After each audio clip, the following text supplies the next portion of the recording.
बिस्मिल्लाहिर्रहमानिर्रहीम। अस्सलाम वालेकुम नाज़रीन, मैं हूँ फैयाज़ राजा और आप देख रहे हैं आपका अपना यूट्यूब चैनल। दोस्तों, वफाकी हुकूमत इस्लामाबाद और रावलपिंडी से मजदूर सहाफ़ी के ज़राए से आपके लिए चंद अहम तरीन और बड़ी ख़बरें, मालूमात और उन पर फिर मजदूर सहाफ़ी का तज्ज़िया। पहली बड़ी ख़बर, इमरान खान साहब के साहबजादे कासिम और सलेमान, उन्होंने बाकायदा तौर पर इमरान खान साहब की रहाई के हवाले से तहरीक का ऐलान कर दिया, एक्टिव हो गए। पहले मरहले में जनाब वो पहुँचे हैं अमेरिका, बल्कि अगर यह कहा जाए कि पहले मरहले में उन्होंने बरतानिया में चंद अहम तरीन मुलाकातें की, उसके बाद उसके अगले मरहले में वो पहुँचे हैं जनाब अमेरिका, और अमेरिका पहुँचते ही उनकी अहम तरीन मुलाकातें हुई हैं। जी हाँ, अमेरिकी सदर डोनाल्ड ट्रंप के एडवाइज़र रिचर्ड ग्रेनल, जो कम से कम एक दर्जन बार इमरान खान साहब की रहाई के हवाले से ट्वीट कर चुके हैं और जो कि अमेरिकी सदर डोनाल्ड ट्रंप के इंतहाई करीब समझे जाते हैं और मुस्तकबिल के सियासी आलमी मामलात के हवाले से जिनके मुतल्लिक ये कहा जाता है कि डोनाल्ड ट्रंप उनकी राय पर बड़ा यकीन रखते हैं, उनसे अहम तरीन मुलाकात हुई है कासिम और सलमान की। क्या हो रहा है ये, इस मुलाकात की तफसीलात क्या हैं, इस मुलाकात के असरात पाकिस्तान की सियासत पर क्या मुरतब होने जा रहे हैं, कासिम और सलमान कब पाकिस्तान पहुंचेंगे, बाकायदा मरहला पाकिस्तान के अंदर इमरान खान साहब की रहाई की तहरीक का कब शुरू होगा। दूसरी बड़ी खबर, अच्छा, एक तारीख दी जा रही है जो कि 19 जून को अमेरिकी सदर डोनाल्ड ट्रंप और Pakistani army chief field marshal general Asim Munir साहब की 19 जून को होने वाली मुलाकात के बाद सामने आई, जो कि 60 दिनों के हवाले से थी। 18 अगस्त को इस हवाले से इंतहाई अहम करार दिया जा रहा है कि 18 अगस्त तक की डेडलाइन जो है वो अमेरिका के ताकतवर हल्कों की जानिब से पाकिस्तानी इस्टेब्लिशमेंट को दी गई थी। दूसरी बड़ी खबर जनाब, नून लीगी और पीपल्स पार्टी ज़राए की जानिब से ये दावा किया जा रहा है, इस्लामाबाद के बाखबर हल्के भी इसकी तस्दीक कर रहे हैं कि शाह महमूद कुरैशी के साथ रवाबित किए जाएंगे और ये जो मौजूदा सियासी सूरत हाल है 5 अगस्त की पाकिस्तान तहरीक इंसाफ और इमरान खान साहब की तहरीक के हवाले से, इसमें शाह महमूद कुरैशी साहब का क्या किरदार होगा या मुस्तकबिल में उनका क्या किरदार होगा, इससे जनाब इस हवाले से उनसे राब्ते किए जा रहे हैं। इस्टेब्लिशमेंट के हल्के भी शाह महमूद कुरैशी और परवेज़ इलाही दोनों ही से बातचीत करने में क्यों कर इंटरेस्टेड हैं। क्या किसी नए माइनस इमरान खान का प्लान है, मुमकिन है या नहीं, इस पर रोशनी डालेंगे। तीसरी बड़ी खबर, मौलाना फजल रहमान साहब को अचानक वो ख़ुद एक्टिव हुए हैं या एक्टिव उन्हें कर दिया गया है, और जनाब एक ऐसी तंजीम, एक ऐसी जमात, जी हाँ, जो कि बाकायदा तौर पर जिसे कहा जाता है कि मजलिस अमल की बुनियाद भी उसी जमात ने जो है वो डाली थी, और जनाब उसका इजलास मौलाना फजल रहमान साहब ने बुलाया,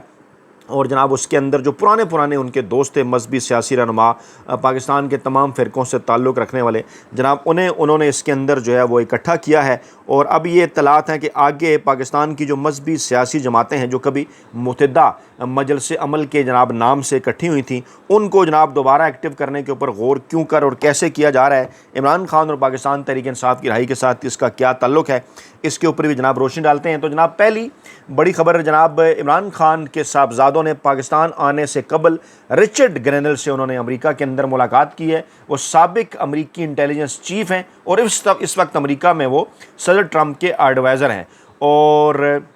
उनकी रहाई का मुतालबा करते हुए रिचर्ड ग्रेनल ने, इमरान खान साहब की रहाई का मुतालबा करते हुए रिचर्ड ग्रेनल ने एक बार फिर एक्स पर इमरान खान के बेटों के साथ अपनी तस्वीर उन्होंने पोस्ट की और लिखा कि कैलिफोर्निया में खुशामदेद मेरे दोस्तों, आप लोगों के साथ मुलाकात करके अच्छा लगा। उन्होंने मज़ीद लिखा कि आपको मजबूत रहना होगा, दुनिया भर में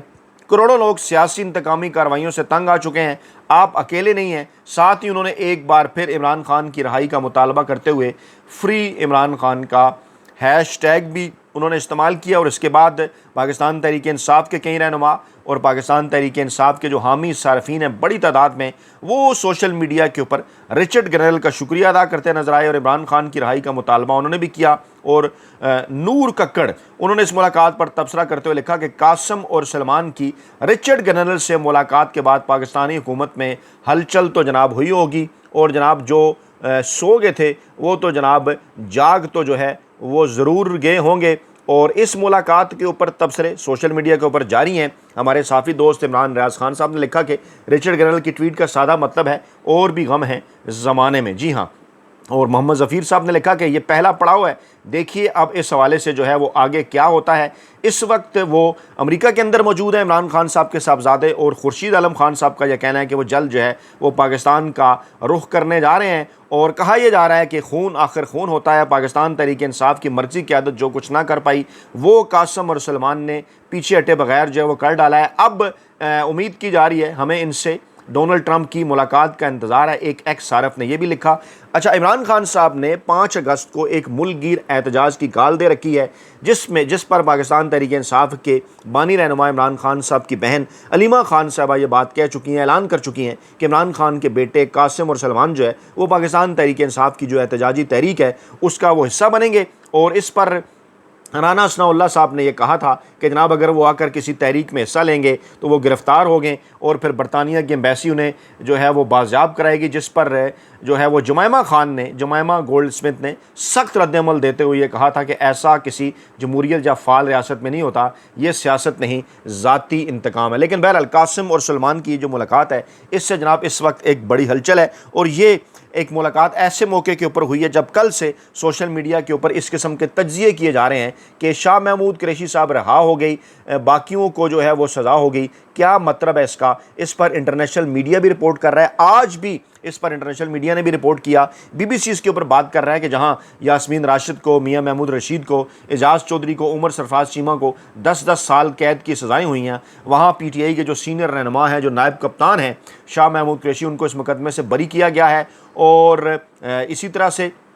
कहा इस वक्त ये जा रहा है कि ये मामला जो कम से कम जो है वो 2 बरस चला, इसके बाद गिरफ्तारियां भी हुई, तहरीक इंसाफ का इसके ऊपर जो है वो रद्दअमल आया कि ये मतनाज़ा फ़ैसलों के अंदर इसमें जो है वो इजाफ़ा हुआ है, एक मज़ीद मतनाज़ा फ़ैसला जो आया है। लेकिन जो उनकी बरियत पर उठते सवाल हैं वो बड़े दिलचस्प हैं। कुछ इस पे जनाब एक सारिफ ने यह कहा कि एक तरफ जहाँ लाहौर में अपनी जो है वो बीवी को जलाने वाले शख्स को रिहा कर दिया गया, वहीं डॉक्टर यास्मीन राशिद, मियां महमूद, एजाज चौधरी और उमर सरफराज चीमा को 10-10 साल कैद की सज़ाएं सुनाई गई। और कहा गया कि इस हजूम ने एक इमारत को आग लगा दी थी, बड़ी आई हार्ड स्टेट, यानी एक खातून को जलाने पर तो उसके शोहर को रिहा कर दिया गया, लेकिन इमारत को जलाने का जो इल्ज़ाम है उस पर 10 साल कैद की सज़ा है। और फिर जनाब ये भी कहा जा रहा है कि ये फ़ैसला क्या अपने आप में सितम ज़रीफ़ी नहीं है कि जो बज़ाहिर PTI के वाइस चेयरमैन हैं, वाइस कैप्टन हैं, उन्हें 9 मई के केसेस में बरी कर दिया गया है, जबकि यास्मीन राशिद को सज़ा हो गई है। लेकिन बहुत से जो सारिफ हैं वो कुरैशी साहब का दिफा भी करते नजर आए। उन्होंने कहा कि ये मैं साहब आपके सामने इस बार करूँ कि इस वक्त जो माहौल है ना सोशल मीडिया का वो बड़ा वाज़े हो जाए, उसके बाद फिर आगे चलकर मैं डाट को कनेक्ट भी करता हूँ। तो एक सारिफ ने कहा कि शाह महमूद साहब ने बहादुरी से जेल काटी है, अपने असूलों का उन्होंने सौदा नहीं किया। और एक सारिफ ने यह भी कहा कि यास्मीन राशिद को 10 साल की सज़ा, जबकि शाह महमूद को रिहा करना और कुछ नहीं है बल्कि पाकिस्तान तहरीक इंसाफ में तफरीक पैदा करने की कोशिश है। यानी कि इंटरनेशनल मीडिया भी बहरहाल उस नुक्ते के ऊपर पहुंच गया है जो इस वक्त इस फैसले के अंदर चालाकी है, पाकिस्तान तहरीक इंसाफ के अंदर एक तफरीक पैदा करने की कोशिश। ये बात पाकिस्तान तहरीक इंसाफ के कई सीनियर रहनुमा भी इसके ऊपर जो है वो बात करते नजर आ रहे हैं।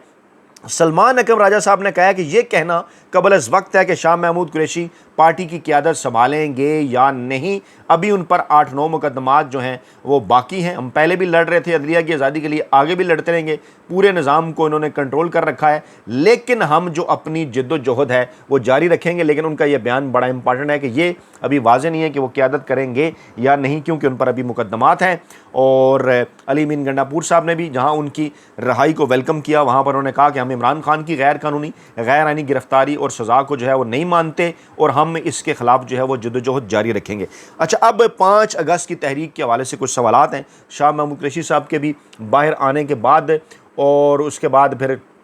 परवेज़ इलाही साहब भी बज़ाहिर उस तरह से सख्तियों का शिकार नहीं है। और जब ट्रायल कोर्ट ने शाह महमूद साहब को बरी किया तो एक बार फिर इस किस्म के सवालात उठे कि क्या शाह महमूद कुरैशी और परवेज़ इलाही, जो कि माजी में पाकिस्तानी इस्टेब्लिशमेंट के करीब समझे जाते रहे हैं, क्या इस किस्म की कोई प्लान है कोई इस किस्म का आगे चलकर कि इमरान खान साहब की जो सियासी जमात है पाकिस्तान तहरीक इंसाफ, जो पाकिस्तानी अवाम की सियासी जमात है, पाकिस्तान की सबसे बड़ी सियासी जमात है, उस पर कोई कब्ज़ा किया जाए। और इस पर अंसार अब्बासी साहब जो पाकिस्तानी इस्टेब्लिशमेंट के बड़े करीब समझे जाते हैं और उन लोगों के अंदर शामिल हैं जो बिलवास्ता पैगाम रसानी भी करते रहते हैं पाकिस्तानी इस्टेब्लिशमेंट की ख्वाहिश पर, वो ये कह रहे हैं जनाब के कुरैशी साहब का नाम तो काबीना कमेटी की रिपोर्ट में शामिल ही नहीं था, जो गुज़श्ता निगरान हुकूमत ने 9 मई 2023 के पुरशद्दत वाक़यात के हवाले से उन्होंने तैयार की थी, उसमें परवेज़ इलाही साहब का नाम भी नहीं था। इसलिए दोनों के ख़िलाफ़ जो आयद इल्ज़ामात हैं उनके कानूनी जवाज़ पर सवालात पैदा हुए थे। जहाँ जनाब मुराद सईद का, हमाद अज़हर का, ज़रताज गुल का, फ़ारूक हबीब का, अली अमीन गंडापुर का, यास्मीन राशिद का, मियाँ महमूद रशीद का, दीगर रहनुमाओं का जहाँ उस रिपोर्ट के अंदर जिक्र था, वहाँ कुरैशी साहब और परवेज़ इलाही का जिक्र नहीं था। और उन्हें फिर इस लंबी कानूनी कार्रवाई जो उनके ख़िलाफ़ हुई है, इसमें क्यों उलझाया गया, परवेज़ इलाही को क्यों उलझाया गया, ये इस वक्त बड़े सवालात हैं। जी हाँ, ये सवालात, इनके जवाबात हम आपके सामने रखते हैं। और इसके अंदर भी बेसिकली एक एजेंडा है इस खबर के अंदर, जहन बनाना आवाम का परवेज़ इलाही और शाह महमूद कुरैशी के हवाले से। पहले भी इस हवाले से कोशिश हो चुकी है, आपको याद होगा, मजदूर साफ़ी ने इसके ऊपर वीडियो भी की थी। लेकिन परवेज़ इलाही हों या शाह महमूद कुरैशी हों, ये बात तो वाज़ेह है कि माजी में उनके साथ ऐसा कभी इस तरह से कुछ नहीं हुआ। जितनी कुर्बानियाँ बहरहाल उन्होंने अभी दी हैं ना, माजी में जो है वो इस हवाले से उनसे कोई ऐसा एक्सपेक्ट नहीं किया जा सकता था। बाकी क़यादत की निस्बत चाहे कम हो या ज़्यादा हो, ये डिबेट हो सकती है, लेकिन बहरहाल कुरैशी साहब और परवेज़ इलाही साहब के साथ अभी जो कुछ हुआ ना, माजी में हमें कोई ऐसी मिसाल मिलती नज़र नहीं आती। यानी कि परवेज़ इलाही और शाह महमूद कुरैशी जैसे साहिबान भी, जो कि अलाई समझे जाते थे पाकिस्तानी इस्टेब्लिशमेंट में, वो भी पाकिस्तानी इस्टेब्लिशमेंट के, वो भी इमरान खान साहब के नज़रिए के साथ इस तरह से डट कर खड़े हो गए कि जनाब फिर उन्हें कैदो बंद भी बर्दाश्त करना पड़ी। और फिर जब यहाँ कहीं सवालात उठते नजर आए कि पार्टी पर क्या वो कोई कब्ज़ा कर सकते हैं, तो ख़ुद ही उन्होंने जवाब दिया कि वोट बैंक इमरान खान का है, पाकिस्तान तहरीक इंसाफ जो है वो इमरान खान साहब के वोट बैंक के ज़रिए ही जीतती है, और वो ऐसा सोच भी नहीं सकते, और वो इमरान खान साहब के नज़रिए के जो है वो साथ खड़े हैं। लेकिन इसके बावजूद इस वक्त इत्तलात जो हैं कि नून लीग और पीपल्स पार्टी की क़यादत जो है वो जनाब इंटरेस्टेड है। नून लीग के चंद लोगों को ये टास्क दिया गया है कि वो शाह महमूद कुरैशी साहब से करेंगे राब्ते। माजी में भी ख्वाजा साद रफ़ीक की जानिब से उनके साथ राब्तों की इतलात आती रहीं, और पीपल्स पार्टी को ये टास्क दिया गया है उनके हलकों को कि वो जनाब परवेज़ इलाही साहब से राब्ते करें। इससे पहले शहबाज शरीफ साहब खुद चौधरी निसार से राब्ते कर चुके हैं। अब ये जो तीनों शख्सियात हैं, शाह महमूद कुरैशी हैं,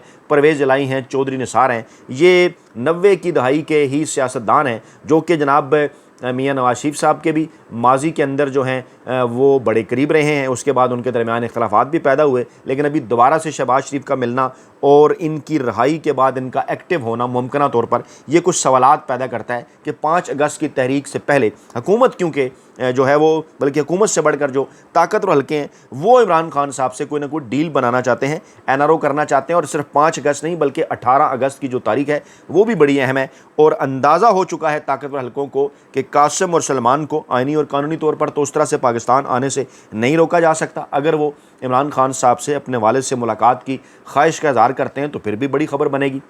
वहाँ जाकर वो मुलाकात करते हैं, बड़ी खबर है। बाहर आकर मीडिया टॉक करते हैं, बड़ी खबर है। डेफिनेटली जब तक पाकिस्तान में वो किसी आइन और कानून को हाथ में नहीं लेते, उनको गिरफ्तार तो नहीं किया जा सकता। उनके राइट्स हैं डेफिनेटली इमरान खान से मुलाकात के। तो ये इटसेल्फ एक बड़ा पैगाम होगा, एक बड़ी खबर होगी इंटरनेशनल कम्युनिटी से मुलाकातों करने के बाद, अगर वो ऐसा करेंगे इसी माहौल के अंदर कि जब मुल्क मुमकिन तौर पर नए इलेक्शन की जानिब बढ़ सकता है। उसके लिए भी कल की वीडियो में मैंने आपके सामने रखा था कि कुछ